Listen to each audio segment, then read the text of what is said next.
Welcome back to Beat Me Up, Scotty. Today we got a special guest. We got the big pisser in the spot. You feel me? Don't make it hot. How you feeling, baby? Big pisser, better to be pissed off than pissed on. Oh shit! That's crazy phrase.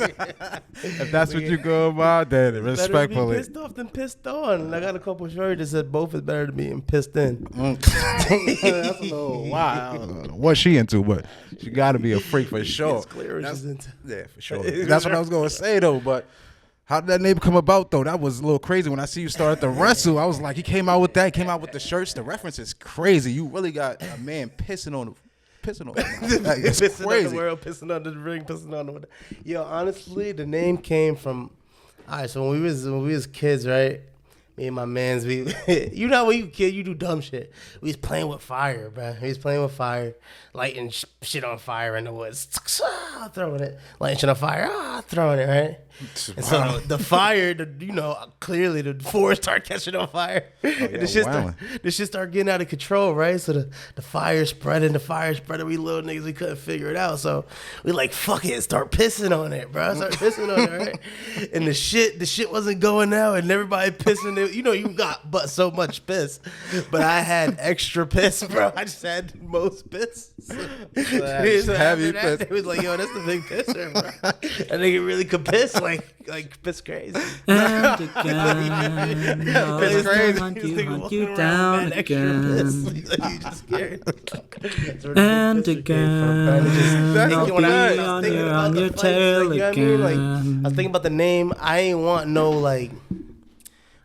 no regular, like, bro, there's so many fighters that be like, I'm the death mongerer. Yeah. The Lord of Destruction. That's a fact, yeah. It's like, yo, bro, you're fighting in a cage with your shirt off, bro. Like, Make a better name. just make it better. And not even that, bro, but just people are just like, all right, death mongerer. Like, you know what I mean? It's just repetitive names all the time. Yeah, that's a fact. Mad, violent, and That's a aggressive. fact. So, like, I was like, yo, bro, I know, obviously, as a businessman, I'm like, yo, this is a business, too. So, like, I need to stand out. I need something that's going to stick, something that's going to really jump off the page when people see it. That's and, like, it's really worked for me, bro. Like, you see, I got a sentence. Yeah, you stamped on them. Yeah, you stamped on it. That's why I was like, the marketing on that is crazy. You just thought of it like a kid from back when y'all was pissing. I was just thinking it this shit. Kind of look like you. I'm like, yo, bro. No, I redrew as an adult. As an adult, I redrew. Like, you know what I mean? I'm thinking about the name. Like, yo, what's my fight name going to be? Like, it can't be nothing regular or nothing. I'm like, I got to do something different. Something like, you know what I mean? Something that if you just read in the bill, you like, big pisser. I'm like, I got to see that. Oh, yeah, that's a fact. Who was the fighter? And then you see me, and they're like, nah, we going to see the big pisser fight. That's a fact. And then, like, people can have fun with it, too. Like, people would just, like, bro, all the name flips I get, bro. And that's a fact. That's one thing I was going to ask you, too. I was trying to pronounce your actual name. Yeah, so, El Shaddai is too hard. Okay. El Shaddai, But the big pisser is just like, and bro, you know what the funniest thing about the big, like my pops and like the OGs, you know, the old roughneck, hard-boiled black niggas, the jail Muslim niggas. Hard body, the hard body niggas doing push-ups and shit. They like, I'm never calling you the big pisser. That's crazy. They come to the fight, bro. Next thing you know, they're like, yo, big pisser in the next Chanting it, pictures with the big pisser. That's a fact. They got the big pisser shirt on. Yeah, that's great. That's when I started seeing it buzzing when you had the big pisser shirts. Yeah, it was really showing the kid pissing on people. I was behavior, like, bro. yeah, it's real shit. That's a fact. Yeah, money, real shit. Because the market on that was crazy. So I was like, oh, that's pretty fire. Fighters don't understand, bro. Like in the fight game, like you gotta be good, obviously, like to protect yourself and to get far, and like that's the blood or the product you selling. But like, bro, it's a business. You know what I mean? And you can't wait around to make shit happen. You gotta show your worth to the world before you can like claim or state any type of worth. And a lot of fighters feel like I deserve X, and like, bro, no, you don't, bro. You're mad replaceable. Yeah, that's a fact. You know what I mean? Unless yeah. you putting asses in seats, you selling merch, you're mad replaceable, bro. And you know, I mean, there's a lot of fighters where they gonna stick to the fighter and really train him and like, nah, I'm not giving up on him. And I kind of see that. So I feel like it's important, but you just about gonna have a longer, harder road, and like you got but so many brain cells, like, bro. You know what I mean? And at the end of the day, it's MMA, so like you can go in there and go on a run. Everybody it's just MMA is just runs. Ain't no like dominant, undefeated. A couple in it, like one or two, but like really, more than likely you're gonna go on runs, bro, and you gotta maximize your run. Like, you know what I mean? So like you put all that time into trying to be perfect in a game with too many variables. It's not boxing. Yeah. Like in boxing, you only gotta protect here. You see what I'm saying? Yeah. Think about it. MMA, you gotta protect here. Yeah, full to body. here, Yeah, literally, full even body for behind sure. you, like you gotta grapple. Like it's too many variables for you to be perfect at everything. So, it's about making the most out of it, bro. About the time the good Lord's allowing you. I mean, Real talk. I feel that for sure. Before I don't even want to get into the MMA. I don't even want to get into the MMA yet. I want to talk about your childhood and where you grew up at a little bit. So tell me a little bit about that, because like I said, when I first met you though, it was like 3 years ago. Even it's not even your child. When I first met you, it was 3 years ago. You came through, grown as fuck. and you was a cameraman. You was a cameraman for somebody interview. Wizman, shout out You feel what I'm saying? So I met you Speaking of before. my childhood, yeah. You feel what I'm saying? That's Cuzzo. I think we came up, right? I think our family, the unique thing about our family was all of our OGs and people never really, we came up as dreamers, and like we believed we was already special. We was ready to them niggas, and like I was at Albany. yeah, in Albany, okay. but like all of our uncles and my pops and our OGs, they was all like that nigga in their own rights. So like we was expected to be like leaders and you know, game changers and doing things. So like I think we grew up like listening to these stories, and all of our archetypes were like the man. So like we all became the men in our own respective circles. You see what I'm saying? So as far as that's concerned, I think that's why you see like me and Wiz, we're first cousins, but we both were like leaders in what we're doing. Like, Okay. And I think if I had to put my finger on what attributes to that, I think it's something to do with like, you know, what was going into our subconscious on the way up, and like the people we were looking up to, and like the stories we were hearing and the positions that they was in. So naturally you're going to grow to be like that. Okay. But I think my background and the way it might differ from his is I think my background was a little bit more diverse. You know what I mean? So like, obviously I got that. I got the experience, like some of like, you know, the street input and coming up around in that environment and being around people like that. But I also seen like, you know, I went to school in like a white area. So I got to see like a whole different side of what life could be, and a whole different set of possibilities and mindsets and way of thinking and like lifestyle, bro. So like, it's good to have a balance of both. It was like, yo, bro, I'll be in the hood, but man, I'll be like, yo, bro, I know white bitches in the pool right now, bro. We is on the steps smoking. I know my friend got 6 white bitches in the pool right now. I'm about to go over there. Nah, that's a fact. You see what I'm saying? So like, and then I think it like changed what my vision of success was. I think maybe if you limit it to like a hood upbringing, your idea of success is slightly different. Like, you know what I mean? Yeah, for real. Like the people you look up to. So you was more like in a suburban area. Not I won't say suburban, but you could say suburban area of Albany, Niggas is rich. right? You gotta get king size candy bars for Halloween. Right. You go to Huntswood. Okay. Go to Huntswood, king size candy bars. You getting 4 That's Reese's. fire. We over there for surely. We over there. I You know would what I mean? never miss the You Halloween think for going sure. trick or treat in the hood? I mean, They got the 4-for-1 Reese's. on Halloween for sure, you might be all right. You might be. It's 50-50 if you got a kid. You Bro, definitely they all right. giving But you the gonna be little all right, share for sure. pack, so we getting the king You size. gonna be all right for sure though. You ever get 15 king size Hershey bars? That's what they were giving out. Bro, that's what they give out over there. I'm telling you, it's different. It's a different scope, bro. Like I said,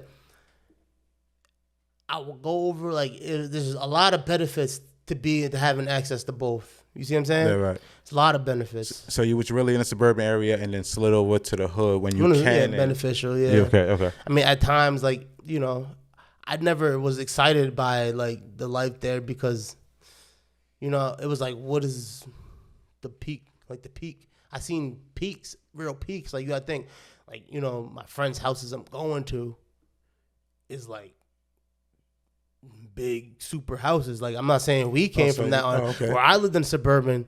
Like it wasn't what they had, but it was like, you know, you was wealthy. Yeah, you had you had a place to live. Yeah, I had a place to live, but it was good off. I'm seeing my friends when I go over to my friend's house. Nigga, I remember you gotta just share the Xbox, PlayStation, the Xbox with everybody. They got the Xbox, the PlayStation, and the GameCube. Yeah, like, you know what I mean? For sure. They giving like I remember my one friend had the Beyblade. I remember the Beyblades, Oh, of course. bro. I remember I was just trying to get a Beyblade. You know what I mean? I'm over there, but we good, but we not good. I just wanted a Beyblade. I go to his house, bro. He got the whole arena kit with every single Beyblade. Yeah. So me and my cousin used to go over there. We used to scam him. Like, you never had none of them? We'd be like, yo, we need these Beyblades to fight the dogs off on the way home. Like, you know what I mean? That's a little crazy, but that's how you get it from young. It's the word. You had to figure it out, bro. You had to really figure it out. So I mean, it teaches you a lot, bouncing back and forth. Because you learn how to use your benefit on both sides. Like, what age did you really start to go to that side? You feel being to the white side or the hood side? To the hood side. Because if you say you was growing up, I was always there. Like, I was always there. Like, I was at the hood. I was in the hood every weekend. You see what I'm saying? I'm getting dropped off at grandma's house. So okay. I'm over there all the time. So still growing up. I'm still growing up. I'm growing up in both, literally, simultaneously. Like, you see what I'm saying? I'm spending summers in the hood. It's when in school, I'm at, because, you know, when you a kid, you like, especially you a black kid and you in a white school, you're like, bro, I really don't fit in, right? Then you like, yo, I really don't fit in for real in the hood. Like, this shit is kind of stupid. But then, you know, as you get older, you start seeing like, oh, I got something that nobody got. You see what I'm saying? I got access to something that nobody got. Like, it's benefits to being in both worlds. Yeah, you see what I'm saying? 100%. So I think that shaped me like very uniquely. You see what I'm saying? Because you get the hunger from the hood, and then you get the actual know-how to like execute from like the people who well off, and you gain those mentors and stuff, and the people who can really put you in position from like the suburbs. You see what I'm saying? Yeah, definitely. Because that's one thing. Even when like I said, when I known you and when we first came, like we were saying, when we first came here and I met you, you was into a lot of things. Yeah, you was into a lot of things. So when you first like hopped in the hood, how did the camera action start going about? Like, how did you become a cameraman? Did you see people start rapping? It's like, yeah, I'm gonna become a cameraman. Then I see you So language. Real talk, like Wiz was always rapping. Like, my cousin Wiz Mac was always rapping since I can remember. So like, I think me being me, I think the position I fell into a lot in life was like trying to help the people around me get to where they was trying to go. Like, just getting to where I fit in type situation. You know what I mean? So like, I couldn't really offer him nothing like at the beginning of his rapping. Yeah, most of the time, yeah. Because like, I didn't really bring nothing to the table. I mean, I started recording, and like I remember I put him on the Logic. He was using GarageBand. I put him on the Logic and like gave him some plugins. So like, a lot of that stuff, like me tapping into that world, came from like trying to help him. And my other friend, it was a white dude from East Greenbush, Ben. He was rapping too. And so I was like, he had a studio, so I was running his studio basically. So like, every skill I got came from just like trying to help one of my niggas out, like trying to help one of my homies. Now the camera, that came from Fine Print. We was talking about Fine Print earlier. Yeah. Shout out Chris, man. Chris he made the label. We made the Fine Print clothing brand, and you know, I was just helping him. I was investing with him. Yeah, and we breaking bread. I'm pushing it. We breaking bread, and we was paying cameramen. And I'm like, yo, bro, I'm watching the cameraman. And I'm like, yo, bro, it look like they just taking pictures, bro. You know what I mean? We gotta do this. Yeah, and then you doing the cameraman. They like, yo, I need 2 weeks to edit it. I'm like, man, I don't got 2 weeks, bro. We got these shits today. They gotta sell. Right. You know what it is when you cop some new merch to sell. You looking at it like, that's money I'm looking at. This shit gotta get off. That's a fact. So I started.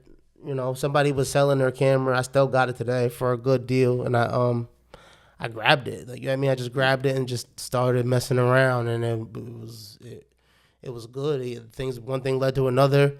I didn't even do the music videos. I always said I would never do the music videos, but I would never do it. And then it was like, that's the main thing with the cameras. You gotta shoot it. They're gonna pressure you. You got a camera, you shoot videos. Yeah. You're gonna say no. They might start wilding on you. Well, it was Wiz in the hood, man. I think the part of the hood that I'm from was getting like really blackballed at the time from like a lot of stuff in Albany. So like, it was tough for them to be able to work with people with certain stuff. And I always like kind of filled that role in the hood. Like, okay, they couldn't go to no studio, so I'll open the studio. Like, we ain't have no studios for our hood, so I'll open the studio for the hood. Like, They ain't have a cameraman for our hood, so I'll shoot the videos for the hood. You see what I'm saying?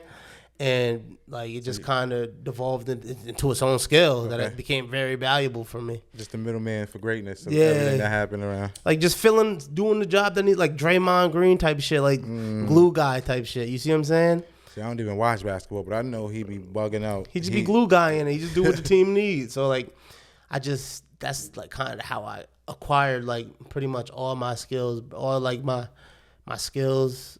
The only thing that was like me and always been me has been like the combat sports, like the fighting and wrestling and shit. Yeah. That's the only thing that's really be me. And I think that's why the people really connect with me with that, because that is the most me. You see what I'm saying? Yeah.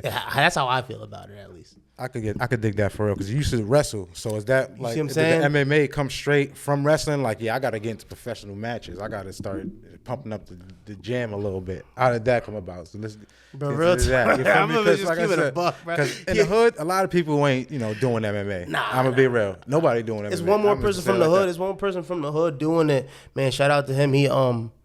He fought. He just knocked his last fighter out in the Muay Thai joint. Man, shout out to him. His Reaper's like Reaper Mafia 1, bro. Go follow him on Instagram. He got another fight coming up sooner or later. He always training. But like it's rare to have two people from like the hood, especially like showing like out there fighting. Yeah, that's a fact. Professionally too. But I think that came from like I'm gonna keep it a buck because you really my man. So I'm gonna just tell you this truth. I'm not even gonna sugarcoat it. Okay. Like, bro, I ain't a good guy. Like I ain't a hero. I ain't like, bro. My fight named the Big Pisser. I ain't nobody's good guy, man. This shit was because I was on Facebook, bro, and it was an old rival I had from wrestling, and like I was like posting about like one of my old wrestling achievements, like All American in wrestling, and he like was like, "What, you All American?" Like kind of like acting like I didn't do it. I was like, "Oh, bro, why would I lie?" But then I go and I'm like, "All right, let me look at this nigga's page. What's this nigga up to?" So I'm scrolling his page.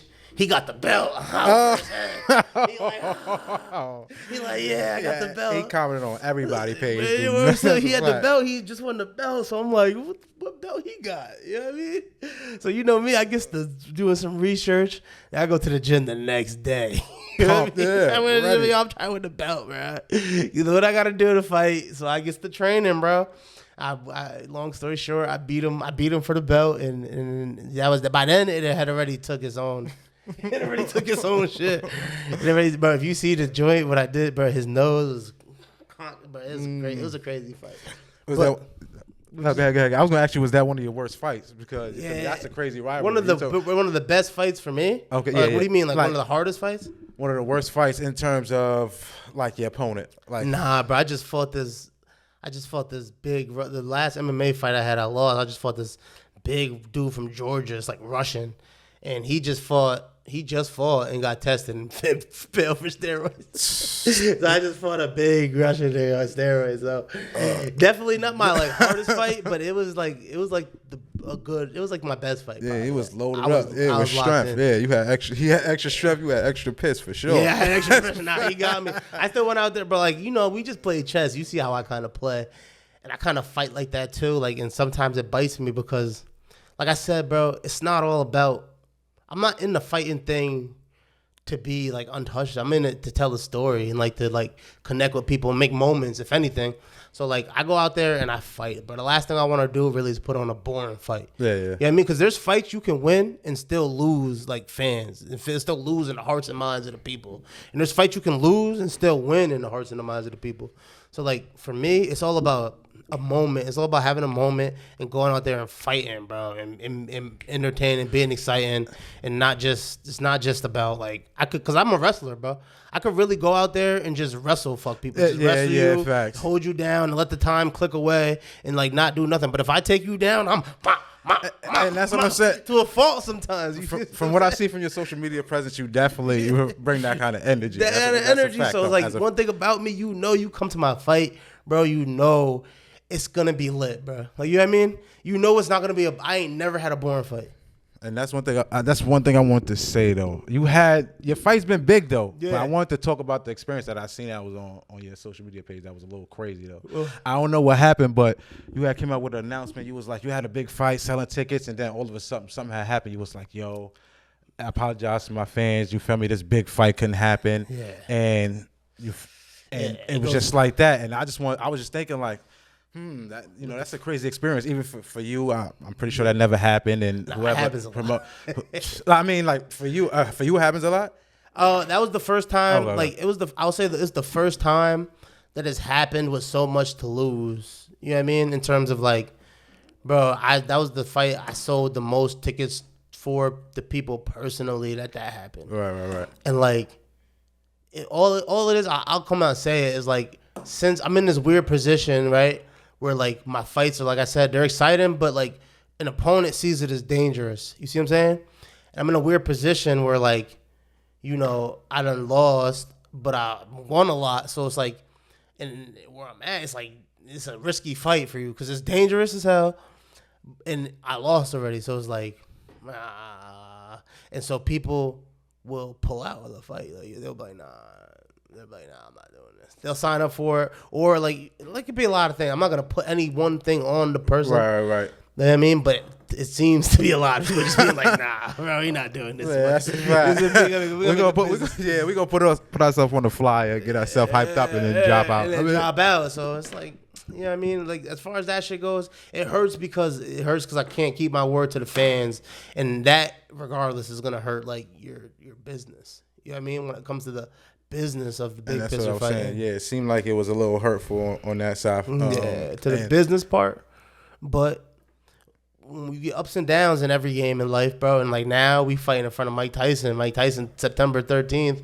Mike Tyson coming to the casino, bro, and I'm the main event. Iron Mike, bro. Like, you don't get no bigger. Cage Wars, like, you know, it come. It don't get no bigger. Bring that shit. I was gonna bring it up, but bring that shit up. Iron Mike already sold out. So it's like, if I would have fought them fights, maybe I wouldn't have been.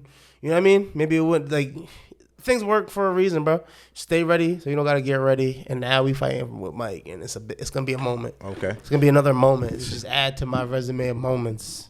Shit, this might be the biggest moment. The biggest moment. I mean, it's sold out fast. It sold out the fastest sellout in a while. It's the biggest show in a while, bro. Okay. I mean, it's Mike Tyson pulling up, just being in the building. Yeah, you gonna show him something? Yeah. Mike, bro. Listen, Mike been through the hood. Mike. Last time he came to Albany, he stopped at the ballpark in the hood. Mike is really not from Albany, but Mike spent a lot of time in Albany in the Catskills. So, like, Mike comes to Albany and really, like, on his own dime shows love to the hood because he really was up there at Quail Street Boxing. He's in the Catskills. He's really riding through. A lot of my OGs really know Mike, really was out there with Mike. So it's like, you know what I mean? Mike gonna pull up and show love on some whole other shit too. Okay, that's right. But at the show too, you know, Mike, come on, man. I instant need a Mike Tyson boost, bro. What you that's about? A fact. After the show, he definitely gonna be on you. He gonna be like, yeah, I know your uncles and all that. Yeah, come on. Take this picture for the gram. That's a fact. Yeah. Get this video of him talking too. Get all that for sure. That's gonna be fine. Yeah. So who's your opponent for that big match though? That's a big ass match. Bro, my opponent is, like I said, I'm in this weird spot, man. We done ran through every opponent in the rankings, and it's like, this dude, I don't know much about him, bro. He looks crazy. Like I said, I just told you I just did my first stand up joint, and like one of my joke was like, yo, I'm fighting, and you know, it's crazy because last time I fought this big Russian dude, and this time I'm fighting a wigger from Syracuse. Like, you know what I mean? He's like a wigger from Syracuse. Okay. Like a wigger, bro. And like, you go on his YouTube. Bro, the thing is, he's dangerous, though. He's a dangerous guillotine. I don't know if you're familiar. If any of your MMA people on here, the guillotine is a choke, and I'm a wrestler. So it's like, the guillotine is so dangerous. He's finished 5 people with the guillotine. It's so dangerous that, like, it almost makes me not want to wrestle with him. But his boxing is it seems sloppy. If you watch him, he seemed like an idiot, bro. But then, as I've been watching him more and more and more, I'm like, oh, this shit kind of makes sense of why this shit has happened. Because nothing happens for no reason. It's not coincidence. You see what I'm saying? Right. But then the person is such a, like, and bro, MMA is so crazy because you could have a great fighter wrapped up in an idiot, bro. You know what I mean? Like, the person's an idiot. The person just wow. Like, as soon as he focused up, this nigga is super strong. The striking's not clean, but it's dangerous. And small gloves is dangerous. And the guillotine is deadly. So it's like, it's a challenge for me. It's a different approach. It's a different thing. But, you know, Big Piss is, like I said, Big Piss is coming to put on a show. And, like, you coming to fight, I'm coming to fight too. And we gonna just go in there, we 2 heavyweights, locking at the horns. The ring gonna shake. The floor gonna be... The fans gonna be blowing off the roof, bro. And the Big Piss is gonna be in there fighting and throwing bombs. He gonna be throwing bombs, and it's gonna be. We gonna see what it is. Like, you know what I mean? That's all you could do. Real shit. So, what's your process like before this fight? Like, what's the routine? What you got going? This is a big fight. Man, this is This fight is an interesting routine for me because I just spent a lot of time in Japan. I was just in Japan and I got to train a lot out there. And in Japan, there's not a lot of heavy weights, so I didn't get to do much sparring, but it was actually beneficial because I got to like focus on some techniques that really diversify my game a lot. Like especially with the kicking game, I was able to learn some like real good tricks from some high level kickboxers out there at the gym I went to. There's a lot of like high level pros in there, and they were like big black nigga that speak Japanese. They're like, bro, work with me today. You know what I mean? They're like, yo, bro, let's take a picture for the gram. I'll show you some shit. Like, you know what I mean? I want to show my friends I'm friends with you. So they was like, they embraced me, bro, embraced me fully as one of them. And they like gave me a lot of like one-on-one time and really helped me like improve on a skill that I was maybe like lacking in. Okay. Like maybe like. Is there a big difference between the way they're fighting style and United States fighting style, and I would say in terms of training? Some might train differently, but I think Japan, the training is similar, but everybody, and it's not just because it was Japan, but it was just I was in Japan. Like you can learn something from somebody. You see what I'm saying? You can learn anything from anybody, like something from anybody, I should say. And they just had they just happened to be the right fit for like a part of my game that I was lacking in. So like, I feel like I gained a lot from working with them in a whole different element. Like, you watch fights, you're gonna watch my fights and you're gonna see one thing, but I just added this whole new wrinkle. You know what I mean?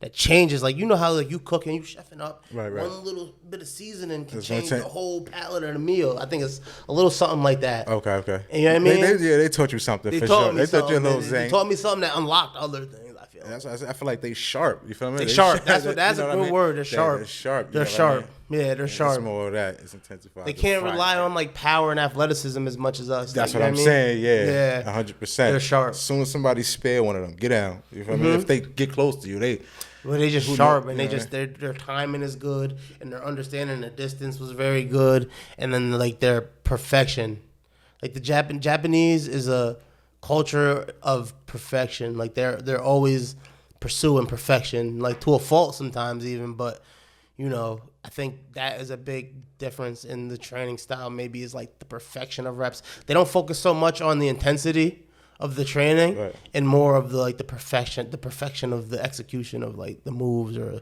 the skill or whatever you're working on. I get that. You know what I mean? Yeah. That's but like getting closer to the fight, I'm back here and I'm back like sparring with a bunch of heavyweights and like just getting in shape, getting war ready. Okay. Like there's a difference in I fell into this part in my fight where I was like fighting, and I wasn't growing to learn as a fighter, and like maybe due to the fighters backing out or due to whatever scheduling or traveling or trying other things, I've had a lot of time to grow as like a fighter. You see what I'm saying? And that is a necessary thing I've learned.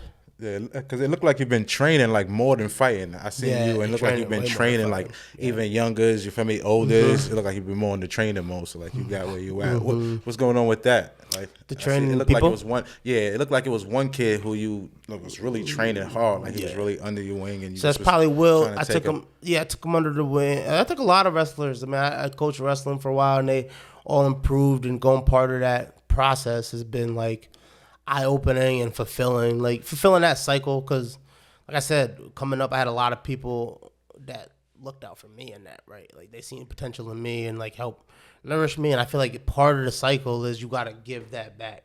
Like, you know what I mean? Like you got to like pour into somebody else or else you're going to be incomplete. Right. You see what I'm saying? Right. So that's what this kind of is for me, and like kind of like continuing that continuum, I call it.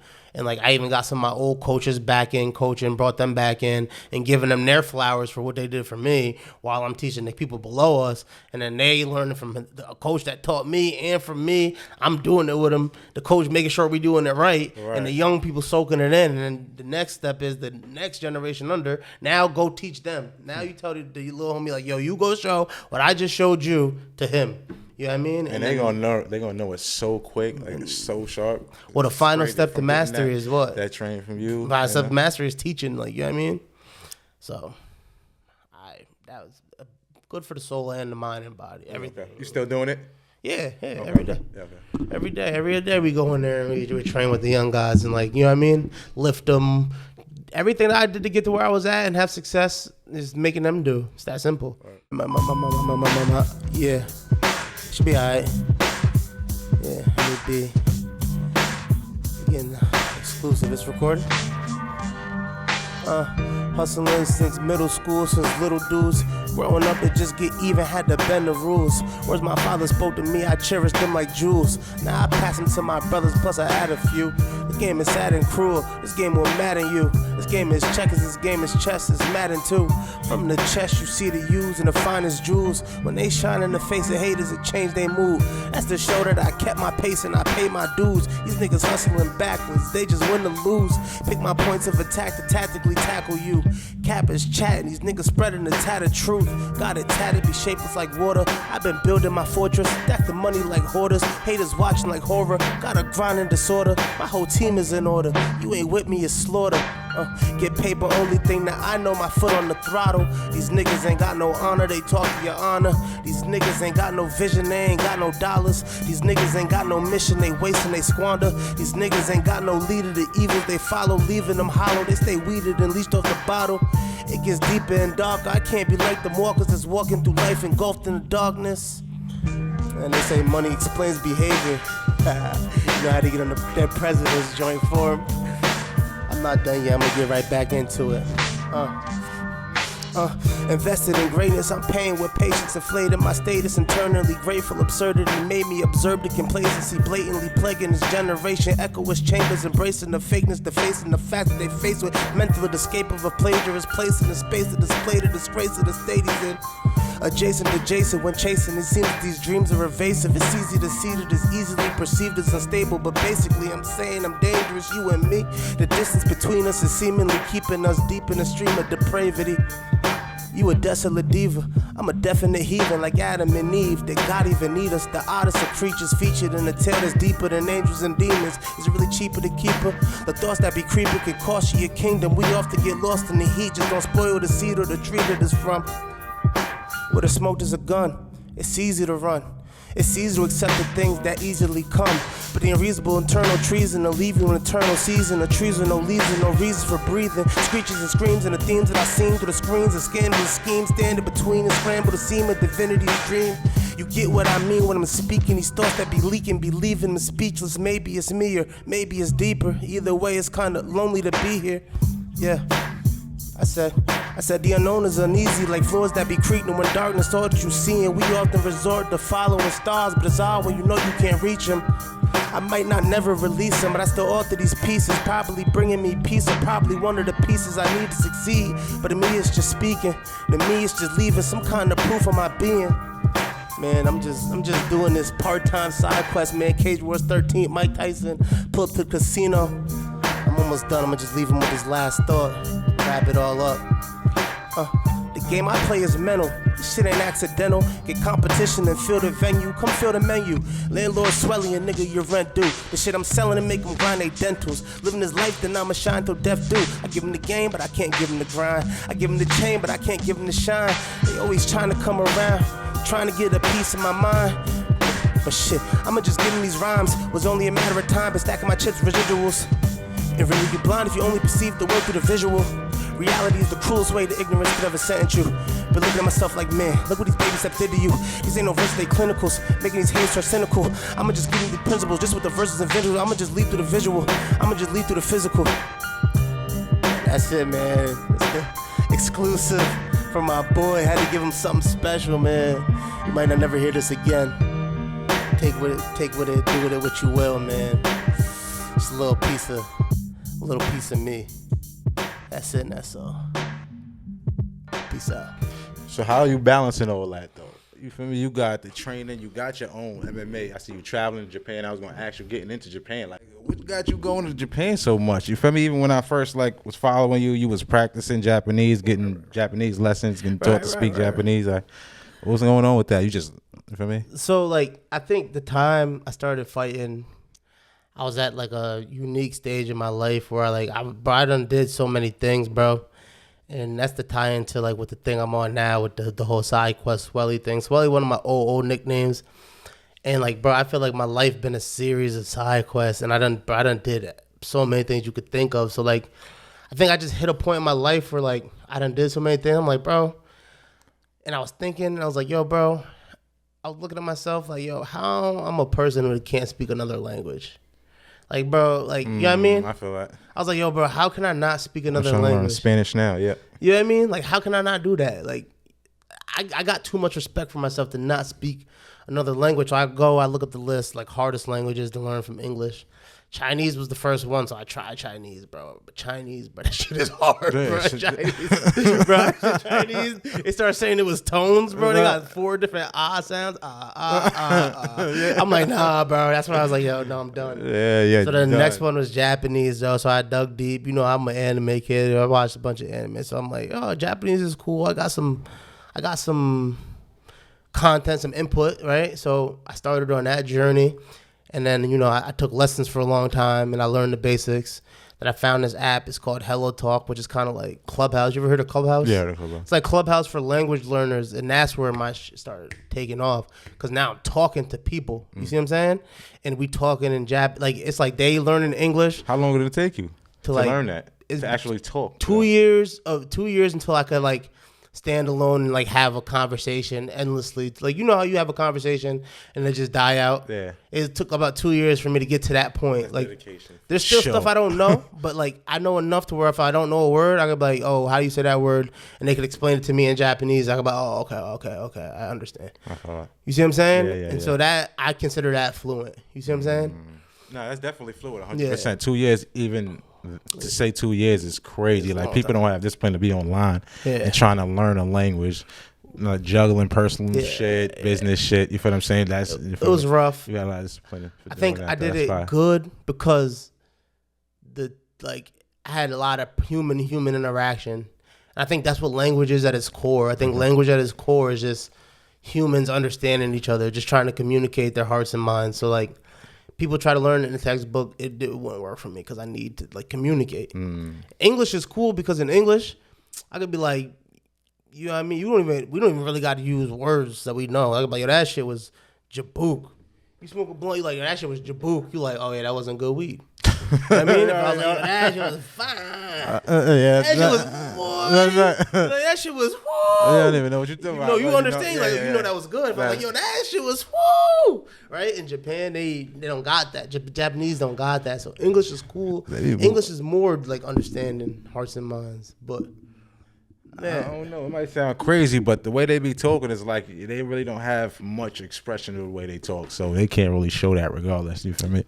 But to say their words, and but you to have say to their words correctly, yeah, and the correct, like, so they got particles, and like a particle, if you use the wrong particle, it'll change the whole meaning of the sentence. Which I guess ours is too, like to and of and in. If you use the wrong particle, it'll change the whole sentence. But like, you know, the crazy thing about Japanese is like you can say shit in pretty much any order. Like I could say, I'm going to the car, right, in English. But you can also say, to the car I'm going, or car I'm going to, in Japanese, and it doesn't sound weird. You know what I mean? But it's all about the particle that you use. So it's like, it's a confusing language, but it's like actually makes a lot of sense. Oh. And it's simple. And they like to negate. They like to say as little as possible. So sometimes you find yourself asking like, who?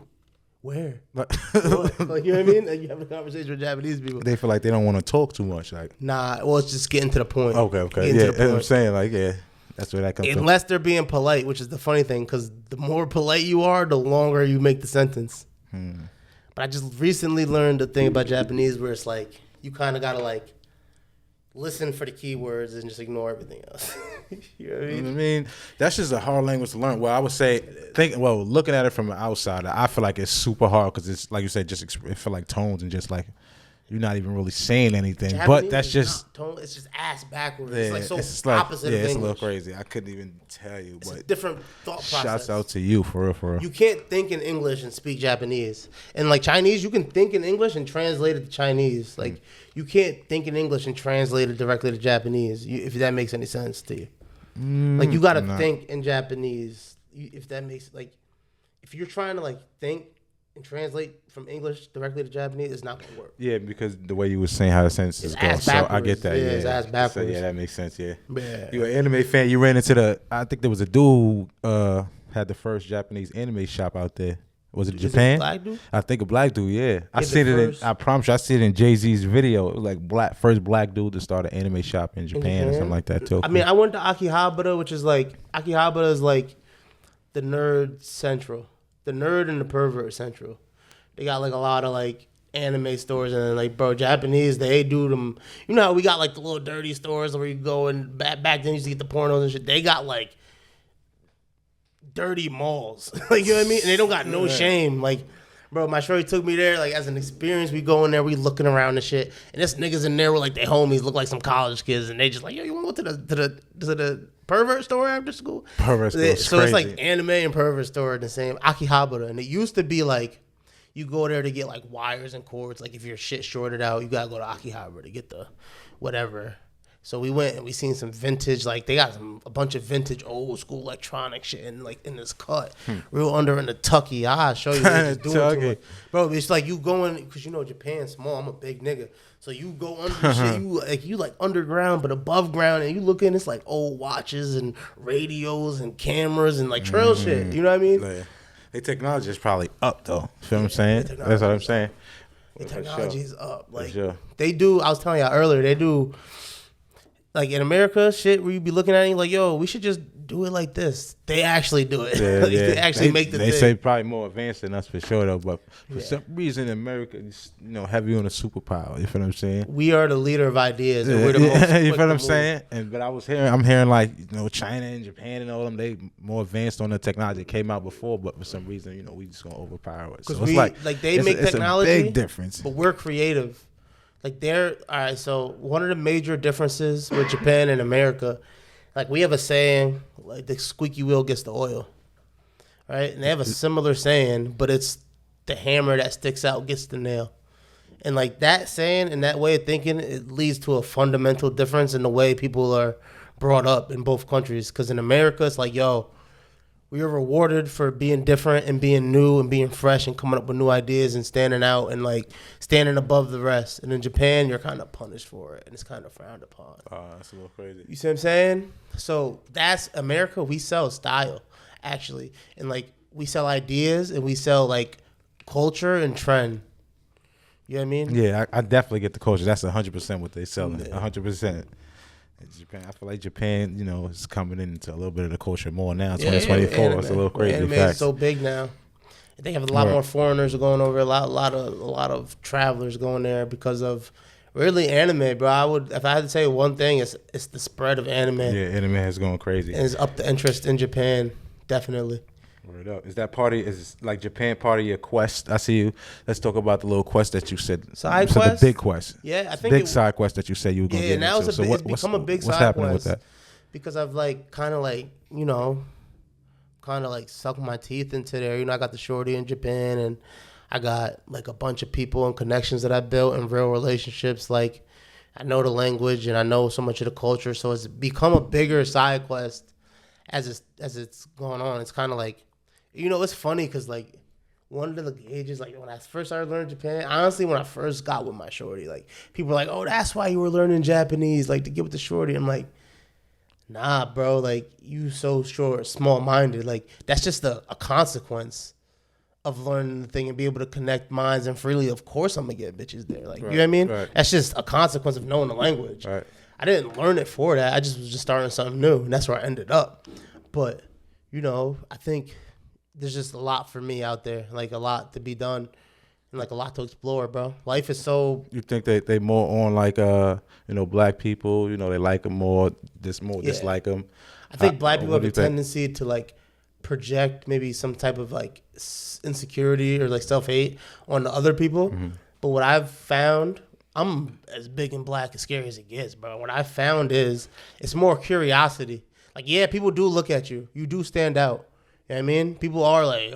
They try to figure out what's going on more often. Yeah, but when you get to talking to them, they just like, yo, you're so cool. Like, you know what I mean? Yeah. They're like, yo, you're so cool. Can I take a picture with All you? the time. I can My definitely son feel wants to feel your muscles. Like, I'm like, all right, cool. Like, yeah. I don't know what happened with that with Casanat, but I think he had caught a Japanese dude, Asian dude, I'm not sure what. He went out there and he brought him back to the USA and he's just been streaming with him ever since. I don't know if he's Japanese. I'm not sure what he is, but Asian, I know that. but that's crazy the way that he took that trip and it was just like, where you passing that? He brought him back and he's still here. So that's crazy the way that I got a bunch of people like that. That's fire. They're open, bro, and they're like, bro, because they have such a closed-minded country. So they like, some people are just itching for something different. And we are just so different to them. You see what I'm saying? Yeah. I represent something different, something that's not the same. You see what I'm saying? And I think they like that. That's something they like, and they like really, you know what I mean? So the nice thing is you're just different. You're rare there. Right up. And that's a nice feeling sometimes.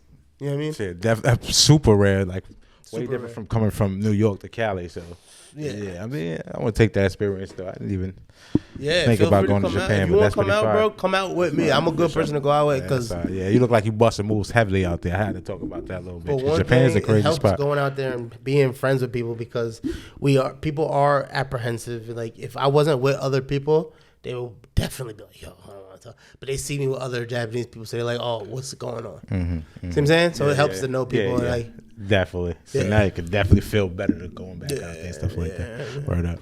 So let's talk about that. What you was gonna say? no. No, I want to jump into you saying that you was doing stand up. Like I really want to get into that. You know what I'm saying? That had me crying. You're a funny person, so. Once you said a little bit about that, I want to know what's going on with that. Yo, bro, I just went to this open mic. It's something I've been thinking about for a while. I just did it, bro. I didn't even write nothing. I just went up and it was like an open mic. You get 5 minutes, bro. I did like 3.5 of the minutes and just was talking, saying some funny shit, and like I got some laughs. It was like a bunch of other open mics get small, but like now I'm gonna start promoting them and kind of help bring my name to the comedy space in Albany or wherever. And like it's just another thing, another pursuit that I think. I can grow and learn and can help add to something. One thing I've learned out of all these side quests is, bro, they all build to a unique human being and skill. Like all these skills help with each other. So now, like I go to the comedy thing with my camera and I can record my comedy on my camera and have high quality content. So like, it's just another path, like another road. But it's hard, bro. Next time I'm gonna prepare something. It's hard, but it's fun. But it's hard to explain. It's something you feel like you can continue with, bro. 100%. But I feel like I was too good at it. Okay. You know what I mean? A lot of people feel like, I get comfortable with the big profession that I'm in, and it's like, I had a little side mission. What's up with that, man? Get the main mission. You feel what I'm saying? Is that something you feel like can happen? Nah, I feel like it's nice because you can just always just go to a quick open mic and just do 5-10 minutes and like if like when I do travel or wherever, I can be like, yo, is there open mic here? Let me see if there's open mic here. Let me see if I'm funny. And you go there, you can meet some people in there, make some connections. It's all vehicles. You see what I'm saying? It's vehicles to like growing and learning and spreading, bro. That's all it is to me. But comedy is definitely like an open thing for me. I'm sure they got some here probably. Like in Oneonta, I could probably come down here and do some open mics. See, they do a lot of open mics. They don't have a lot of comedic open mics. They got a lot of like poetry. Poetry, music, open mics. They got stuff like that. But I'm open to whatever. You know what I mean? Definitely get that comedic side going. That's a good side that people don't have and people can't show. Definitely like from fighting. That's an aggressive. That's an aggressive. That's why. You feel me? My dad was like, yo, you don't see too many brawler comedians. Yeah, that's a fact. Yeah, you showing a lot to people. You know what I mean? You showing a lot of aggression to people. So I'm at it's that like, stage in life, to be bro. funny is definitely. I'm at that stage in life where I feel free. I'm feel free and like it's just like life is short, but I done had so many experiences. Like I'm like, yo, bro, everything adds to you. Life is short, so like it's like, bro, fucking try everything, bro. Yeah. Be the most unique person, the most diverse person. Step into everything, bro. Learn and grow and see where life takes you, bro. I'm just having my way with this shit, bro. You know what I mean? It's just a great. What can I say? I'm in a great space, like physically, mentally, creatively, spiritually, like. And so I'm just like using that energy, bro, and putting that energy out and getting great energy back, and it's just recycling and growing and reciprocating.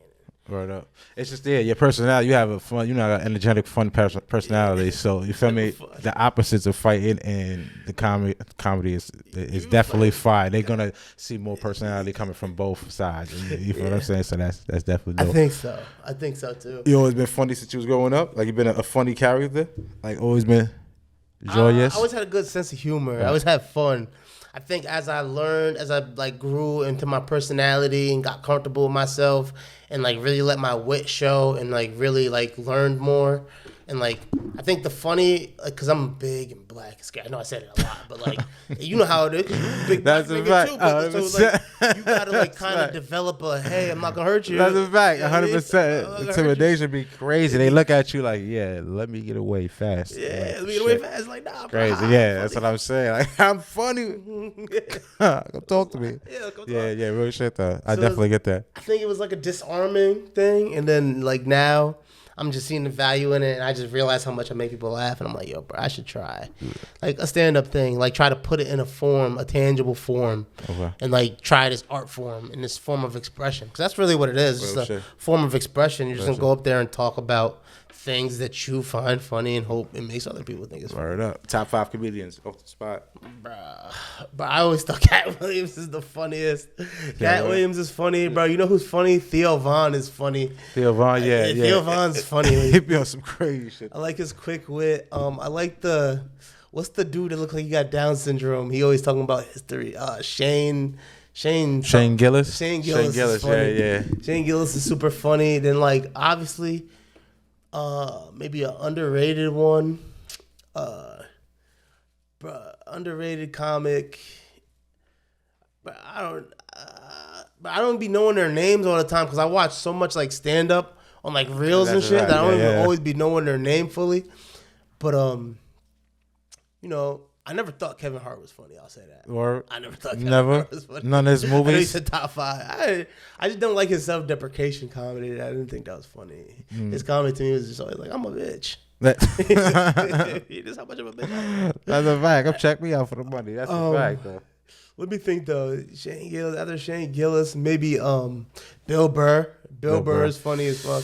He 50-50. I think Bill Burr's funny. 50-50. You think 50-50? I feel, yeah, 50-50. I think the anger comedy is funny. Yeah. You know what I mean?